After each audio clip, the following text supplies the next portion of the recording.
다니엘서 2장 1절부터 13절입니다. 예, 우리 찾으신 줄 알고 함께 읽겠습니다. 느부갓네살이 다스린 지 2년이 되는 해에 느부갓네살이 꿈을 꾸고 그로 말미암아 마음이 번민하여 잠을 이루지 못한지라. 왕이 그의 꿈을 자기에게 알려주도록 박수와 술객과 점쟁이와 갈대아 술사를 부르라 말하매 그들이 들어가서 왕의 앞에 선지라. 왕이 그들에게 이르되 내가 꿈을 꾸고 그 꿈을 알고자 하여 마음이 번민하도다 하니 갈대아 술사들이 아람말로 왕에게 말하되 왕이여 만수무강하옵소서. 왕께서 그 꿈을 종들에게 이르시면 우리가 해석하여 드리겠나이다 하는지라. 왕이 갈대아인들에게 대답하여 이르되 내가 명령을 내렸나니 너희가 만일 꿈과 그 해석을 내게 알게 하지 아니하면 너희 몸을 쪼갤 것이며 너희의 집을 거름더미로 만들 것이요 너희가 만일 꿈과 그 해석을 보이면 너희가 선물과 상과 큰 영광을 내게서 얻으리라. 그런즉 꿈과 그 해석을 내게 보이라 하니 그들이 다시 대답하여 이르되 원하건대 왕은 꿈을 종들에게 이르소서. 그리하시면 우리가 해석하여 드리겠나이다 하니 왕이 대답하여 이르되 내가 분명히 아노라. 너희가 나의 명령이 내렸음을 보았으므로 시간을 지연하려 함이로다. 너희가 만일 이 꿈을 내게 알게 하지 아니하면 너희를 처치할 법이 오직 하나이니 이는 너희가 거짓말과 망령된 말을 내 앞에서 꾸며 말하여 때가 변하기를 기다리려 함이라. 이제 그 꿈을 내게 알게 하라. 그리하면 너희가 그 해석도 보일 줄을 내가 알리라 하더라. 갈대아인들이 왕 앞에 대답하여 이르되 세상에는 왕의 그 일을 보일 자가 한 사람도 없으므로 어떤 크고 늘 권력 있는 왕이라도 이런 것으로 박수에게나 술객에게나 갈대아인들에게 물은 자가 없었나이다. 왕께서 물으신 것은 어려운 일이라. 육체와 함께 살지 아니하는 신들 외에는 왕 앞에 그것을 보일 자가 없나이다 한지라. 왕이 이로 말미암아 진노하고 통분하여 바벨론의 모든 지혜자들을 다 죽이라 명령하니라. 왕의 명령이 내림에 지혜자들은 죽게 되었고 다니엘과 그의 친구들도 죽이려 찾았더라. 아멘. 새로운 한 주가 시작되었습니다. 저와 여러분에게 하나님께서 이 한 주간도 함께 하시는 놀라우신 은혜가 임하기를 예수님의 이름으로 축복합니다. 오늘 우리가 읽은 이 말씀을 가지고 문제의 중심에서 라는 제목으로 함께 말씀을 나누겠습니다. 문제의 중심에서. 인생을 살다 보면 늘 언제나 말씀드렸듯이 문제를 만날 수밖에 없죠. 인생 자체가 문제 속에서 살아가기 때문에 이 어떤 우리의 상황에 그 문제들, 고민들, 걱정들, 염려들 이런 것들을 피해서 살 수 있는 인생은 아무도 없습니다. 사람은 살다 보면은 원하든 원하지 않든 수많은 문제들을 만나게 되고 그 가운데서 번민하고 호덕이는 인생을 살게 됩니다. 세상에 힘을 가지고 있는 사람은 그 나름대로 또 가지는 문제가 있는 것이고 또 세상에서 평범하게 살고 있는 사람들은 또 그 나름대로 그들이 갖고 있는 그런 또 문제들이 있는 거죠. 이 문제들은 작은 문제에서부터 심각하고 치명적인 문제들까지 또 일상에서 일어나는 문제들 뿐만 아니라 특별한 어떤 사건이나 어떤 상황 속에서 일어나는 그런 문제든지 사람들은 크고 작고 늘 언제나 또 특별한 시간에 만나는 수많은 문제들 속에서 살게 됩니다. 오늘 본문에 나타나는 이 느부갓네살 왕, 이 사람은 누굽니까? 그야말로 세계 전역을 점령해 갔던 그런 왕 아닙니까? 절대적 권력자. 이 세상으로 따지면은 지금의 미국과는 비교할 수도 없는 거죠. 사실 이 당시에 이 느부갓네살 왕이라는 것은 비교할 수도 없는 거잖아요. 이 왕이 가지고 있는 그런 힘이나 이 절대적 권력이라는 것은요, 어떤 것으로도 표현될 수 없는 대단한 것이죠. 그런데 이 느부갓네살 왕도 번민했다라고 그렇게 오늘 본문에 있습니다. 그죠? 3절에 보니까 왕이 그들에게 이르되 내가 꿈을 꾸고 그 꿈을 알고자 하여 마음이 번민하도다. 번민했다 그랬어요. 이거 막 심란한 거죠. 이 번민하다라는 말의 원래 뜻이 뭐냐면 이렇게 기준을 세우고 정착해 있던 그런 것이 없다라는 뜻이. 그러니까 막 이 기준을 잡지 못하는 거죠. 그래서 마음이 왔다 갔다 하고 여러 가지 복잡한 생각이 들면서 어떤 한 곳에 집중하거나 편안함을 누리지 못하는 그런 상태에 있는 거죠. 우리들도 어떤 문제에 직면하게 되면은 마음이 이렇게 둥 떠 있죠. 떠 있어서 이 고민 있는 사람들, 이런 사람들을 보면 있잖아요. 이 딱 표시가 나요. 교회에서 이제 제가 목회를 이렇게 하다 보니까 사람들을 많이 대하게 되고, 많이 대하게 되면 그 사람의 표정을 통해서 저 사람이 지금 무엇에 집중하고 있는지, 지금 예배에 집중하고 있는지, 아니면은 지금 뭔가 마음속에 번민이 일어나고 있는지, 지금 상황이 뭐 어떤지, 이런 것들을 뭐 내용은 잘 알지 못하지만 어느 정도는 알고 있습니다. 예, 깨달을 수가 있는 거죠. 그 사람의 표정이나 이런 것들만 봐도. 뭐 여러분들도 저를 보면서 그런 것들을 느낄 때가 아마 있을 거라고 봐요. 사람은 문제가 있으면요, 이 마음이 안정되지 못해요. 안정되지 못하면은 힘을 받지 못하죠. 무엇이든지 안정된 자세가 있으면 어떤 상황 속에서든지 힘을 가지고 뭔가 밀고 나갈 수 있는데, 그죠? 그런데 이 번민이 임하게 되면은, 문제 때문에 이런 복잡한 생각들이 일어나게 되면은 힘을 가질 수가 없어요. 왜냐하면 막 마음이 왔다 갔다 하고 힘을 쏟으려고 해도 이 집중력이 떨어지는 거죠. 거기다가 이 잠을 이루지 못했다 그랬습니다. 1절에 보니까 꿈을 꾸고 그로 말미암아 마음이 번민하여 잠을 이루지 못했다. 잠을 이루지 못했다라는 것은 치명적인 건강의 손상도 일어날 수 있다라는 의미입니다. 문제가 임하게 되면 사람들의 육체가 상해지는 일들도 생기게 됩니다. 잠을 이루지 못하는 사람들은 여러 가지 신체적 기능이나 이런 모든 생각들이 떨어지게 되는 거죠. 그래서 문제를 만난 인생은 정말 그 문제를 해결하기 전에는요, 그 인생의 육체나 마음이나 이 모든 면이 피폐해져 가고 황폐해져 갑니다. 거기에는 누구도 예외가 없다라는 사실입니다. 느부갓네살이라는 당시에 가장 큰 힘을 가지고 있었던 절대적인 권력자도 예외가 아닌 거죠. 지금 오늘날 살고 있는 저와 여러분들도 예외가 아닙니다. 돌아보면 우리 인생도 이 많은 문제들을 가지고 살아왔었잖아요. 그죠? 그때마다 밤잠을 설치고 그랬던 때가 많아요. 어쩌면 지금이 그럴 때일 수도 있습니다. 코로나19나 또 이런저런 개인적인 상황들에 의해 가지고 수많은 번민과 괴로움과 이런 것들로 잠을 이루지 못하는 그런 어떤 상황 속에 빠져 있는 그런 저와 여러분들의 형편일 수도 있는 것입니다.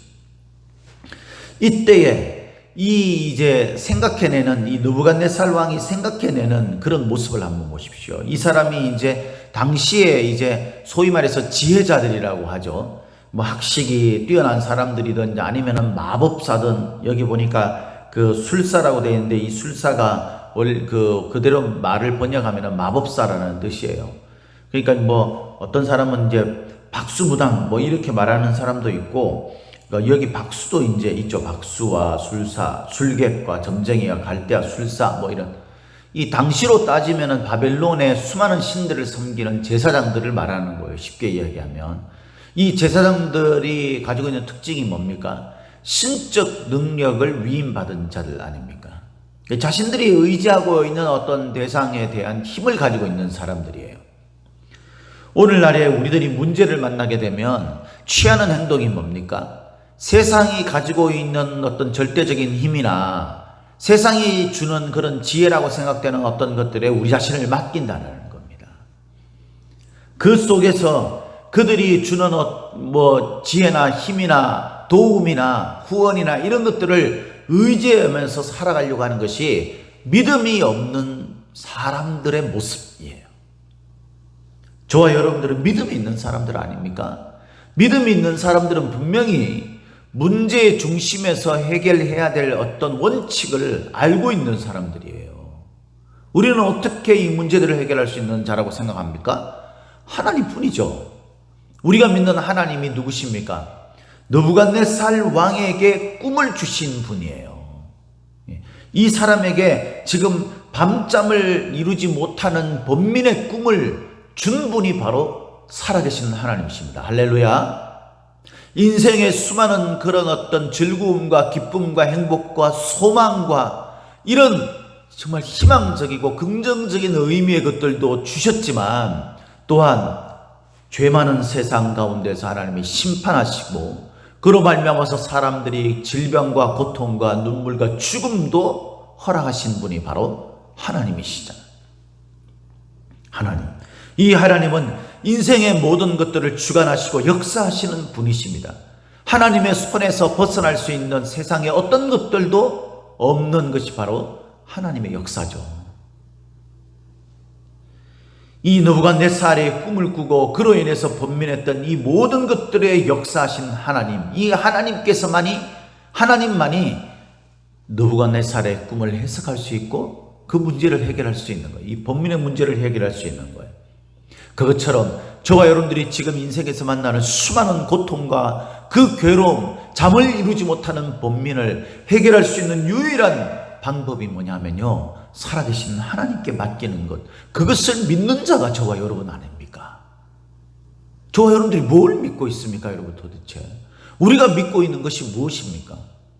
우리가 믿고 있는 것이 그냥 주일이면 나와가지고 예배를 드릴 때 어떤 허상과 같은 존재를 앞에 두고 그렇게 드리기 위해서 필요한 그 허상과 같은 존재가 우리가 믿는 하나님이라면 우리가 믿음을 가질 필요가 없는 거죠. 우리가 믿음을 가지고 있는 것, 그것은 뭐냐면 세상의 인생을 주관하시는 분이 하나님이라는 것을 믿기 때문에 그분께 내 인생을 맡기고 그분이 나를 인도하시고 이끌어 주시어 영원한 생명으로 끌어주시고 구원해 주시기를 기대하는 마음으로 우리가 믿고 있는 거 아닙니까? 우리가 믿는 대상이 바로 그런 분 아닙니까? 그래서 우리가 지금 만나고 있는 수많은 인생의 크고 작은 문제들, 그 문제들 중심에서 하나님 앞에 나가는 것이 바로 성도들의 모습이에요.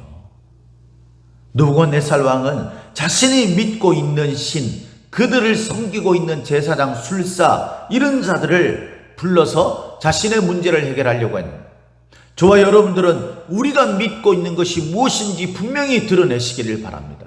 저와 여러분들이 믿고 있는 분이 바로 살아계신 하나님이라면 우리가 인생의 문제를 만났을 때, 크고 작은 번민의 문제들을 만났을 때 그 문제들을 중심에서 하나님을 찾는 자가 되어야 되는 거죠.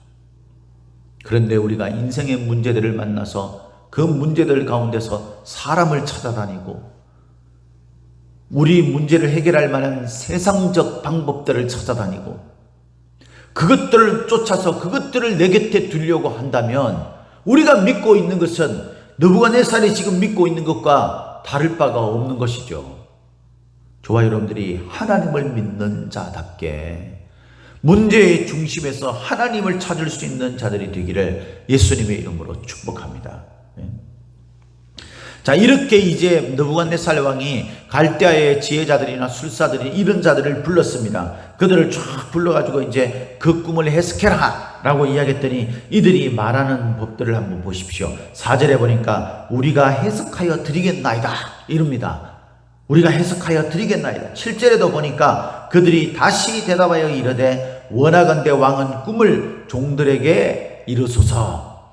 그리하시면 우리가 해석하여 드리겠나이다. 해석하여 드리겠나이다. 왕 앞에서 이 술사들이 하는 이야기가 해결해 주겠다라는 거예요. 문제 해결을 우리한테 맡기게, 우리가 해결해 주겠다라는 겁니다. 얼마나 자신감에 찬 말입니까? 세상은요, 우리에게 그렇게 비춰질 수 있어요. 세상은 우리가 문제를 만났을 때에 우리가 이곳에 나와서 문제의 중심에서 하나님을 찾는 것을 비꼬고 비웃으면서 뭐라고 해야 합니까? 거기 가서 밥이 나오냐 떡이 나오냐 이러면서 하나님 앞에 예배한다고 문제가 해결되는 거 하나도 없다 이렇게 말하고 생각하고 이것들을 우리들에게 주장하고 있지 않습니까, 여러분?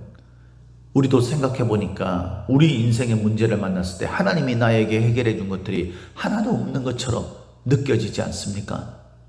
그런데 세상을 보니까요, 거기서 진짜 해결될 것 같은 거죠.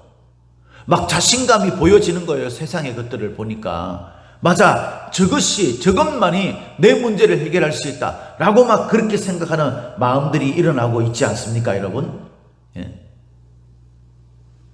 그들이 보이는 이 자신감에 대해서 느부갓네살을 이렇게 이야기합니다. 느부갓네살은 마음의 원칙을 딱 정해놓고 있는 거죠.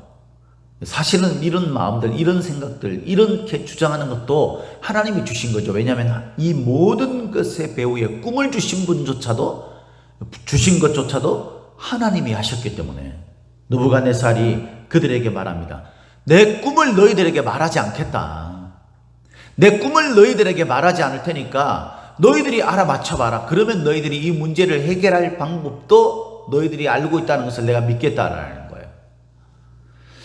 우리가 종종 하나님 앞에서 하는 이야기가 바로 이런 거 아닙니까, 여러분? 하나님 앞에 나가면 우리가 이렇게 말합니다. 하나님, 제가 뭐 이렇게 저렇게 뭐 말하고 이런 거 하고 이렇게 하기 전에 하나님이 이 문제를 살아계시다면 해결해 줘야 될 거 아닙니까? 라고 이야기합니다. 이렇게 보일 때에 술사들이 해결해 줬던 것이 아무것도 없어요. 왜냐하면 술사들이 막 덜덜덜 떨면서 이렇게 하는데 절대적인 권력자 앞에서 예상치 못한 조건을 만난 거죠, 이 사람들이. 그래가지고 이 사람들이 그 꿈을 말해주기 전에 미리 왕에게 알려주는 이 세상에 어떤 존재도 없다라고 10절에 이야기합니다. 그죠? 어떤 사람도 이 세상에 존재치 않습니다. 그것을 할 수 있는 것은 오직 11절에 그들이 스스로 답을 하죠. 왕께서 물으신 것은 어려우니라. 육체와 함께 살지 아니하는 신들 외에는 왕 앞에 그것을 보일 자가 없나이다 한지라.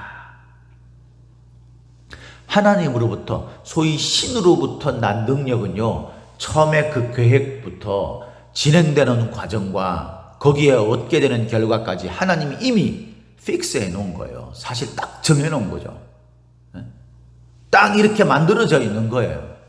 우리가 그 속에 살아가면서 수많은 어떤 순간들이나 이런 것들에 흔들려 가지고 이리 왔다 갔다 하는 그런 변화뿐이지, 하나님은 처음부터 저와 여러분들을 이 세상의 모든 것들, 이것들에 대한 계획과 그 원칙들을 정하시고 한 번도 변하신 적이 없습니다. 우리가 마음이 변한 거죠. 우리 믿음이 변한 거죠. 하나님은 이미 그 결과에 대해서도 우리에게 알려주셨어요. 우리가 겪고 있는 문제가 무엇인지에 대해서도 이미 말씀을 통해서 규정하고 있습니다. 이것이 왜 이렇게 되었는지, 이것을 해결할 수 있는 어떤 방법이나 그런 문제들을 만났을 때 이 문제가 무슨 의미인지 이것에 대해서도 이미 말씀은 우리에게 말하고 있어요. 그죠? 큰 틀에 의하면은 우리가 만나는 인생의 문제는 딱 두 가지밖에 없습니다. 잘 알다시피 첫 번째는 죄 때문에 일어난 거예요. 우리의 허물 때문에 일어난 겁니다. 그거는 회개하면 될 문제라고 하나님께서 이미 그 결과에 대해서 다 말씀하셨어요. 그러면 용서해 주시고 그 죄에 대해서는 기억지도 않으신다고 그랬잖아요. 두 번째, 우리의 만나는 인생의 문제들은요, 하나님의 영광을 위한 고난이에요. 이것은 참고 기다리고 인내하면 때가 되면 우리가 잃어버렸던 그 모든 행복과 즐거움과 영광들을 다시 회복시켜 주시고 그에 따르는 상급까지 주어진다고 하나님이 분명히 말씀을 하셨죠. 그러면 우리가 하나님과의 관계를 지속해서 가지면서 우리의 문제를 만났을 때 하나님 앞에 나가서 하나님과 의논하고 하나님께 내 인생의 것들을 맡기고 있다는 우리의 믿음을 보이면 되는 문제입니다. 그러면 하나님이 정하신 때가 되면요, 이 모든 것들이 우리에게 오히려 전화위복이 되고 영광이 되도록 그 문제를 해결해 주십니다. 그때까지 우리가 참고 인내하고 기다리는 법을, 그런 능력을 길러야 되는 것이에요. 이것이 하나님이 정해놓으신 문제의 계획과 진행과 결과, 그 원칙이 되어 있어요. 그런데 사람에게서 나오는 능력은 있잖아요. 이 계획도 진행도 결과도 불투명한 거죠. 그러니까 임기응변을 하는 겁니다. 이걸 말하는 거예요. 그래서 9절에 보면 느부갓네살이 이 문제를 정확하게 딱 짚습니다. 그죠? 이렇게 이야기하죠. 너희가 만일 이 꿈을 내게 알게 하지 아니하면 너희를 처치할 법이 오직 하나이니 이는 너희가 거짓말과 망령된 말을 내 앞에서 꾸며 말하여 때가 변하기를 기다리려 함이라. 그러니까 때와 상황에 따라서요, 조석간에 바뀌는 것이 세상의 힘이에요. 세상이고. 그것들에 여러분 우리 자신을 맡기고 어떻게 우리가 진득하게 우리 자신을 안정적이게 그렇게 끌어갈 수 있겠습니까? 세상의 일들은요, 오늘 무슨 일이 일어날지 모르는 불투명한 것이 바로 이 세상 인생인 것입니다. 저와 여러분들도 예외가 아니죠. 이 세상에 몸을 담고 있는 이상. 그러나 우리가 세상과 다른 점은 뭐냐 하면 세상 사람들은 그 속에서 정말 사람들 힘조차도 가늠할 수 없는 어떤 그런 존재에 의지해서 임기응변으로 그때그때 문제를 해결해. 운 좋으면 문제가 해결되는 거고, 그러지 않으면 운 나쁘면 그 문제가 해결되지 않은 거라 말미암아서 고통 가운데 쓰러져가는 그런 것이 인생이라고 생각하는 것이 세상. 그러나 여러분, 우리가 믿는 믿음의 사람이라면 문제의 중심에서 하나님을 의지하고 하나님을 만나게 됩니다. 하나님을 찾게 됩니다. 그 하나님께서 이 문제의 근원이시고 이 문제를 앞으로 어떻게 진행해 나가시고 어떤 결과를 이루실 것에 대해서 말씀을 통해서 우리에게 명확하게 말씀해 주셨다는 것을 우리가 분명히 알고 하나님 앞에서 이 문제를 말씀을 읽으면서 그때그때마다 하나님이 이 원칙들 속에서 그때그때 우리에게 갈 바를 제시하시는 그 뜻을 발견하면 되는 문제이죠. 이것이 바로 믿는 자들의 모습이지 않겠습니까? 이들은 자신감을 보이면서 느부갓네살의 꿈을 해석하겠다고 그렇게 말했지만 그 결과는 왕의 마음에 흡족하지 못한 상태가 되어서 13절에 보니까 그 모든 자들이 죽게 되었습니다. 그런데 13절에 어떤 그 다음의 말들이 이어지는 사건이 이어지는 그런 말이 끝을 이루고 있죠. 다니엘과 그의 친구들도 죽이려고 찾았더라. 다니엘은 이런 술사와 술객 이런 자들이 아니에요. 왕 앞에 불려왔던. 그런데 이들도 죽이려고 찾았다는 거죠. 왜냐하면 이들이 영적인 신적인 능력이 있다는 것이 이미 사람들에게 일부분 알려져 있기 때문인 것 같습니다. 그러므로 말미암아서 이제 다니엘이 등장하는 어떤 계기가 됩니다. 이것이 믿는 자들에게는요, 문제를 만났을 때 하나님을 의지하는지 그러지 않은지, 우리가 세상의 임기응변으로 그 모든 것들을 해결하려고 하는지 이것을 명확하게 보일 수 있는 그런 현장, 믿음의 현장, 믿음이 보여지는, 증명되어지는 장이 바로 우리가 인생에서 만나는 문제입니다. 믿는 자들은 여기에서 하나님을 의지하는 자들을 그 믿음을 보이게 될 것이고, 이들은 그 문제의 사건을 통해서 오히려 하나님이 그들 가운데 역사했다는 것을 보일 수 있는 계기의 출발이 된다는 것을 알아야. 사랑하는 성도 여러분, 오늘도 저와 여러분들의 인생의 문제를 만나고 있습니까? 인생의 문제에서 우리의 마음이 번민하여 죽게 될 것 같다고 그렇게 고백하고 있습니까? 잠을 이루지 못하고 있습니까? 그 문제의 중심에서 우리의 믿음을 보이십시오. 살아계신 하나님께 내 자신을 맡기고 세상의 어떤 것들로 우리가 임기응변하려 문제를 해결하려 하지 마십시오. 오직 하나님만이 이 문제의 근원이시고 진행해 나가시며 결과를 이루시는 분이라는 사실을 분명히 깨달으십시오. 하나님은 이미 이 문제의 결과를 준비하고 계시다는 사실을 잊지 마십시오.